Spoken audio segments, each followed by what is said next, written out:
So one of my biggest sort of like day-to-day insights is we can get used to anything. We can habituate ourselves to any kind of relationship with tech.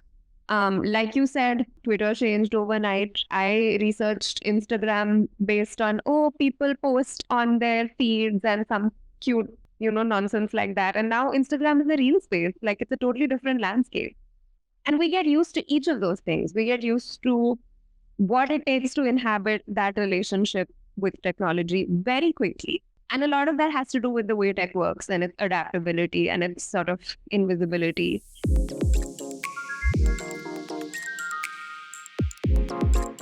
Hello, and welcome to the Everyday Podcast, where we talk about our relationship with technology and the role it plays in our day to day lives, from artificial intelligence to online dating and ride sharing apps.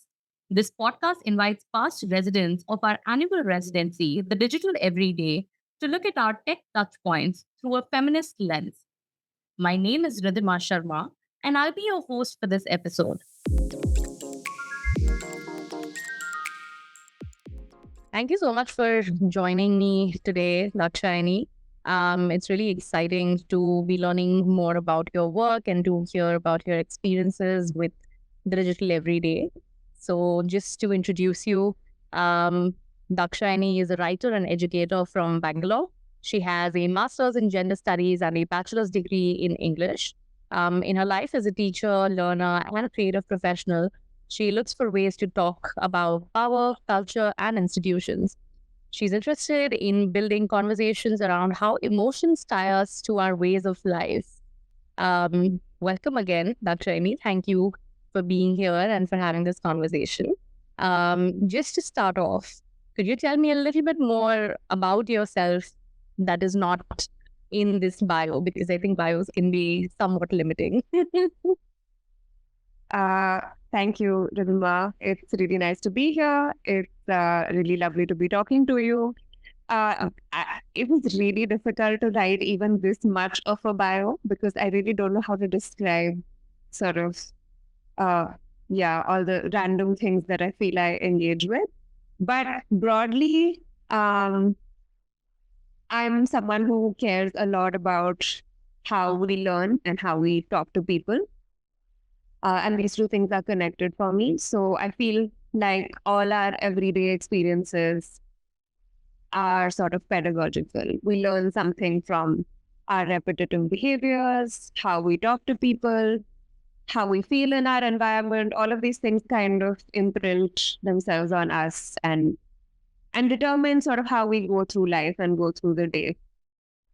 And for obvious reasons, sort of schools and universities where there are classrooms where you can do more active, like shaping of people's behavior by feeding them syllabi or creating classrooms in a particular way. Those have been sort of the more conventional ways to explore learning. And so I found myself in those places. I have found myself teaching at schools, teaching at a university, teaching mainly reading, writing, but trying to sort of stay with this question of how are we relating to the world? What are we learning about the world? And then how does that reinforce the ways in which we continue to behave? And all of this comes from a broader interest in power, in inequality, in gender, in justice. And I think that all of these are really like more open questions for me that are reformulating themselves every day rather than like, oh, this is my identity as a practitioner. But yeah, that's why I write and teach. That's very exciting. Tell me a little bit more about some of the less explicit ways. Obviously, when we talk about classroom environments, colleges, schools, they are very, proper conventional learning environments. And this is something I'm very interested in as well, because part of my work has been in looking at how digital feminist activism has been pedagogical in so many different ways, right? For people to learn about social justice movements and concepts and histories. So what have been some of those nuances? What have been some of those small spaces that you found outside of these classroom spaces where you found that, okay, these behaviors or these environments um, bring in that element of pedagogy that one may not necessarily see? Yeah, that's a really fair question. So I can think of a few examples, and maybe that'll make it clearer what I'm trying to get at. I think, like, first of all, pedagogical is not always a good thing. It doesn't always mean we're learning things that lead to our betterment or development. Like, we can also learn habits and patterns that are problematic or that are difficult for ourselves, difficult for other people. And so, in the sense of spaces where we pick up such habits and patterns, I think many things open up then. So, for instance, you can look at the home and you can look at what you learn about being a woman from the way your mother or your grandmother inhabits that space of the home. And then you can see as you grow up how you become attached to those roles in certain ways, even as a feminist, even as like someone who's very aware about power and gender. You can see yourself maybe like taking pride in making a good meal, or taking pride in replicating a recipe of your mother's or your grandmother, or feeling satisfied in doing household chores. So I've learned through my attachment to those roles, to those role models, to kind of feel good about the idea of being in that role myself. So that's one possible example. And I don't know if it's a good thing or a bad thing. I'm just saying it's a kind of learning. It's always liminal, right? There's not Yeah. necessarily always like a very positive or a very negative thing. Sometimes it's just behavior that kind of informs some other good or bad things that we may or may not do in our lives. Yeah, precisely. Workplaces could be another place where you see this kind of learning or patterning of behavior happening, like how you learn to feel guilty when you don't work, when you're sitting at your desk and you don't work. How you learn to sort of value what you're doing against what your colleagues are doing. Again, is it good or bad? I don't know. You could make the case that it's sort of in service of a larger system of power where we're all trying to value ourselves constantly.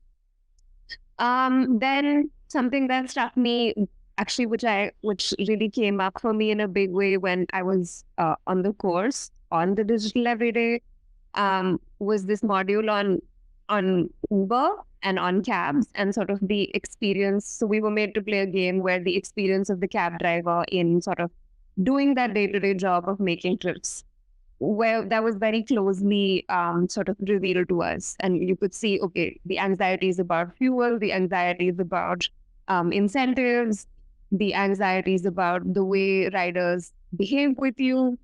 And it was like a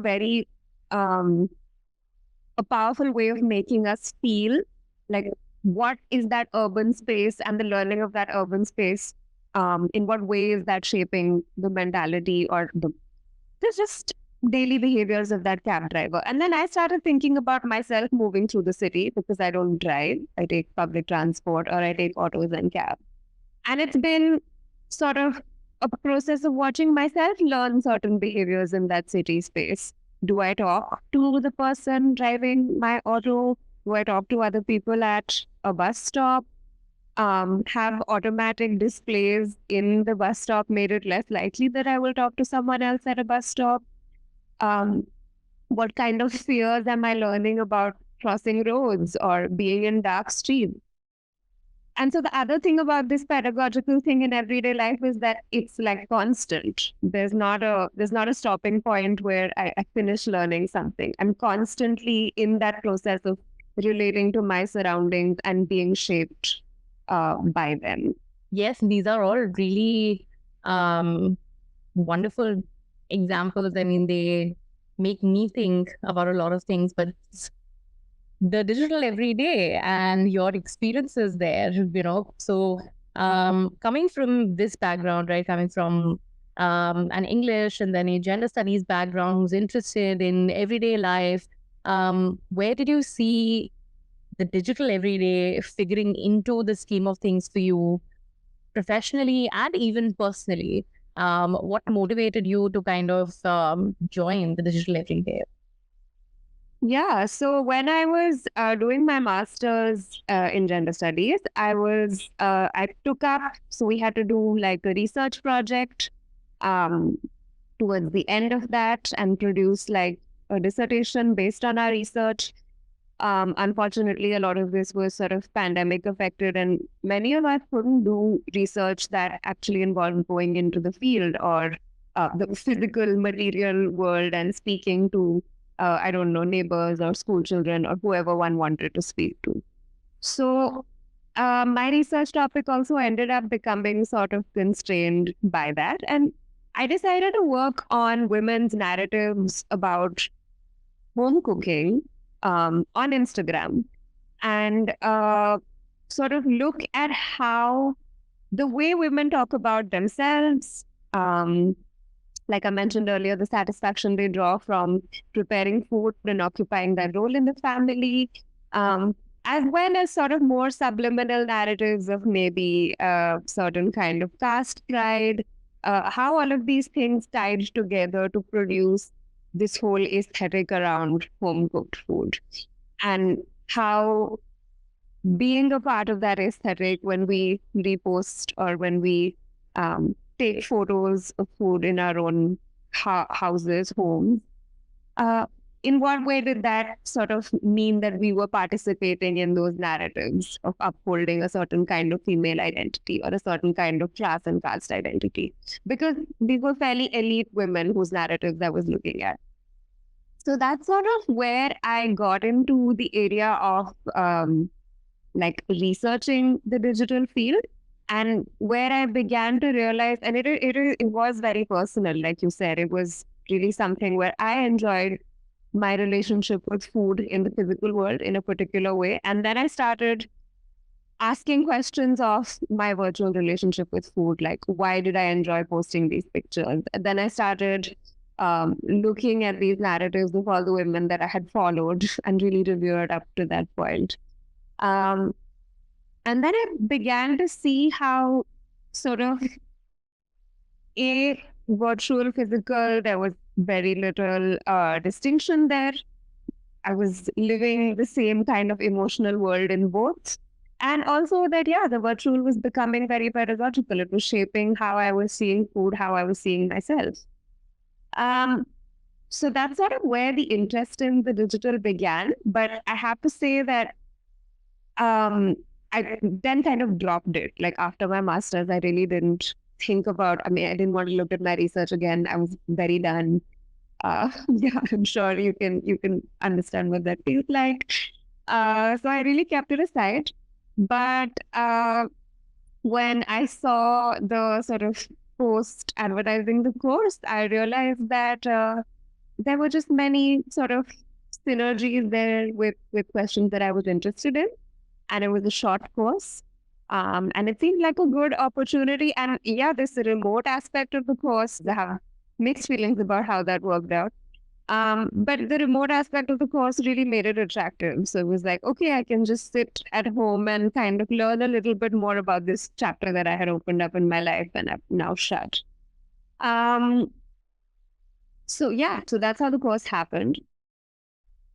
Tell me something about some of the mundane ways that this course has stayed with you. Of course, you said that you try to get by doing the bare minimum with technology, but like you also mentioned earlier, there's no very real difference between the virtual and the, so to speak, real, right? Even this conversation we are having right now in real time on a virtual platform. So I mean, what are some of the smaller mundane ways that something in the course like stayed with you? Yeah. So, I mean, again, what the course really upped was my awareness of how I'm relating to tech, right? And how tech is trying to relate to me also. Um, so, and also going back to the point I made earlier about how we do repeated things and we begin to learn them and they begin to impress themselves upon us. Like this Zoom situation was so uncomfortable like 3 years ago. It was so strange and it was such an odd way to have a conversation try to understand another person. What are these backgrounds? What are these lagging expressions and voices? And somehow we have gotten used to it. So one of my biggest sort of like day-to-day insights is we can get used to anything. We can habituate ourselves to any kind of relationship with tech. Like you said, Twitter changed overnight. I researched Instagram based on, people post on their feeds and some cute, nonsense like that. And now Instagram is a real space. Like it's a totally different landscape. And we get used to each of those things. We get used to what it takes to inhabit that relationship with technology very quickly. And a lot of that has to do with the way tech works and its adaptability and its sort of invisibility. But then I also think that's how the social world works. Like so much of what is making us tick is invisible and adaptable. These are discourses that can change themselves at the drop of a hat. You know, feminism can go from being, I don't know, about universal suffrage to being about lipstick shades. So anything can change and anything can take on a different form, and we will get used to it. And I just think that's a very striking thing again to hold on to. Like, I don't have an answer, but if you just watch yourself and watch how those relationships with like various interfaces develop, I think there's a lot to learn from there. But one thing that I did learn from the course is that a lot more people feel totally doomed and depressed about the role of technology in our lives than I realized. And I don't know what that means, but I tend to take big emotional patterns as like signs of something else. And so, yeah, I think that's also something to wonder about. Why are we all so sad? It's the performance. Yeah. One of the things is the performance, not so much the living. I'm not supposed to theorize right now. Okay. Okay, you probably can't help it. No, I mean it's something that I have thought about a lot as well, right? Like why, I mean, it's so dystopian, right? Like, you are seeing certain really horrible things. We're living through really horrible life events happening across the world, and there are people dancing, there are people baking, there are people, doing things, and you're scrolling through things and just feels like, you slowly just think that if you are swiping away from something, then it just, you're kind of willing it out of existence, but it's still there, but you're kind of quite literally pushing it aside in a way. So I mean, it feels very I don't know. I mean, should I be posting pictures of my cat while, there's genocide happening in various parts of the world? Or, if there's, I mean, we're sharing memes while there is, looking at the election results yesterday, and every hour there's some. So, I mean, I have big thoughts on this. Yeah, yeah. I mean, one thing is that I have learned that it's possible to modulate your relationship to technology in some way. I'm not really on Instagram because I find this whole thing very difficult to untangle in my day to day. So it's fine. That piece of thing is not there in my life, and I don't think I'm suffering for it. So the thing about dystopia, I feel like one thing that you can see in literature, if you read books really across the ages, there's always been this like catastrophic reaction to technological change. Okay, like people have always written about introductions of new technology into the world, and like, oh, like good God, everything was so weird because of it. So I think Virginia Woolf really writes a lot, or definitely writes in Mrs. Dalloway, about the effect of like clock time and how it transforms the sense of the day for those characters. And yeah, yesterday I was thinking about like, geez, because of the way Google Maps is, I'm going to be thinking, oh my God, I'm a minute later than I should have been. Like, where has that conception of 1 minute late versus 2 minutes late versus 3 minutes late even come from? So yeah, that sense of like crisis, that like technological crisis, that maybe this is the worst. I mean, sure, this is like nuts in terms of how um private interest now has a say in really how technology is used.